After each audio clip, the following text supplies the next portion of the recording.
तैयारी है, start. Supreme court ने एक बार फिर उस सच को उजागर कर दिया है जिसकी सिस्टम लंबे समय से अनदेखी करता आ रहा है। रेत के अवैध खनन को लेकर कोर्ट ने राजस्थान और मध्य प्रदेश के अधिकारियों को कड़ी फटकार लगाते हुए कहा कि यह सब आपकी नाक के नीचे हो रहा है, लेकिन अधिकारी झूठे हलफनामे दे रहे हैं।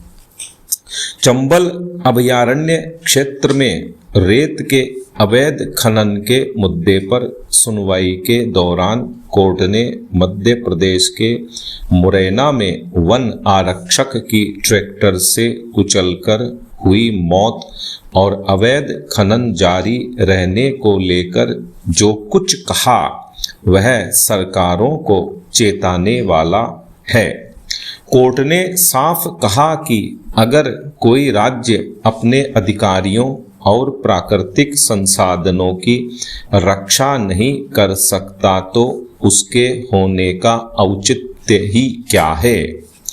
हैरत की बात यह कि मध्य प्रदेश सरकार तो कोर्ट के सम्मुख यह स्वीकार कर चुकी है कि रेत के अवैध खनन माफियाओं से मुकाबला करने के लिए सुरक्षा बंदोबस्त पूरे नहीं है। इससे पहले राष्ट्रीय हरित अधिकरण NGT भी नदी की तह में जाकर मशीनों के जरिए रेत खनन पर रोक लगा चुका है, लेकिन हर साल दर्जनों ऐसी मशीनें नदी की छाती चीरने उतर जाती हैं। चंबल के पुलों के नीचे हो रहा खनन केवल पर्यावरण के लिए संकट ही नहीं बल्कि रेलवे और सड़क पुलों की संरचनात्मक सुरक्षा को भी खतरे में डालने वाला है।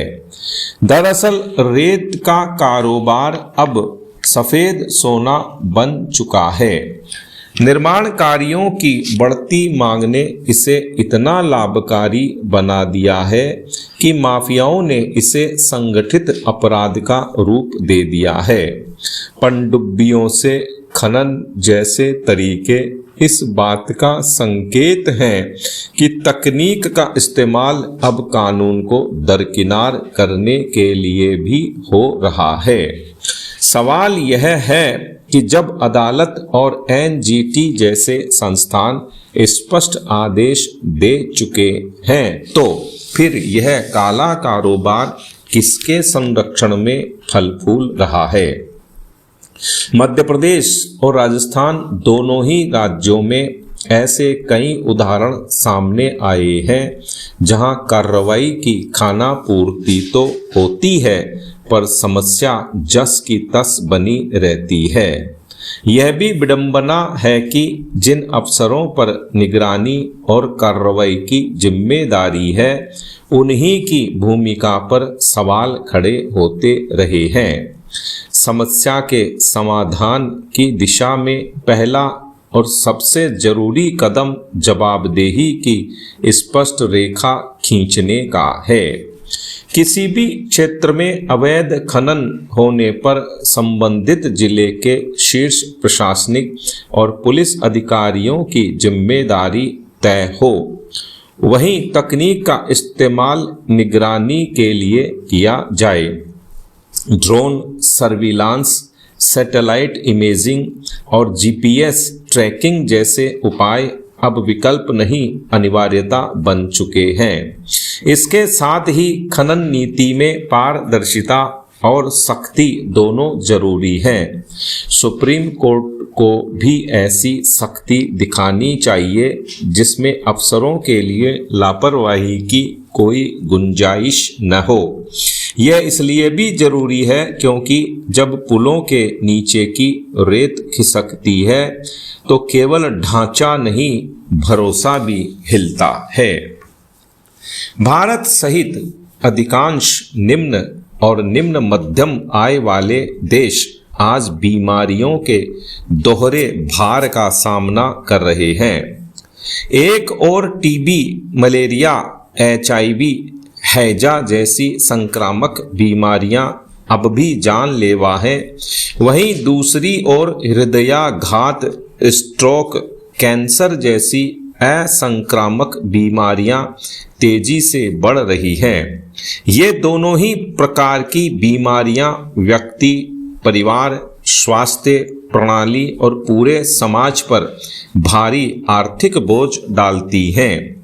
दोनों का सर्वाधिक प्रभाव गरीबों पर पड़ता है और दोनों को हम रोक भी सकते हैं, लेकिन दोनों प्रकार की बीमारियों के बीच एक महत्वपूर्ण अंतर है। संक्रामक रोग जहां दूषित पानी, अस्वच्छ भोजन और प्रदूषित हवा के माध्यम से फैलते हैं, वहीं स्ट्रोक, हृदय रोग और कैंसर जैसी बीमारियों के प्रसार के पीछे बड़ा कारण हानिकारक उत्पादों की कम कीमतें, उनका आक्रामक प्रचार प्रसार और उनकी आसान उपलब्धता है। जब कंपनियां अस्वास्थ्यकर उत्पादों को सस्ता बनाती हैं और बच्चों को ध्यान में रखकर आक्रामक प्रचार के साथ उन्हें बाजार में उतारती हैं, तो बीमारियां उसी तरह फैलती हैं जैसे दूषित पानी से हैजा। यही कारण है कि संक्रामक रोगों की तुलना में असंक्रामक रोगों पर नियंत्रण पाना कहीं अधिक कठिन हो गया है। तंबाकू, शराब, मीठे पेय पदार्थों, पैकेट बंद खाद्यों और देशी विदेशी अल्ट्रा प्रोसेस्ड फास्ट फूड पर लगाए जाने वाले कर को हेल्थ टैक्स कहा जाता है। असंक्रामक रोगों से निपटने के लिए यह सबसे प्रभावी उपाय है। विराम।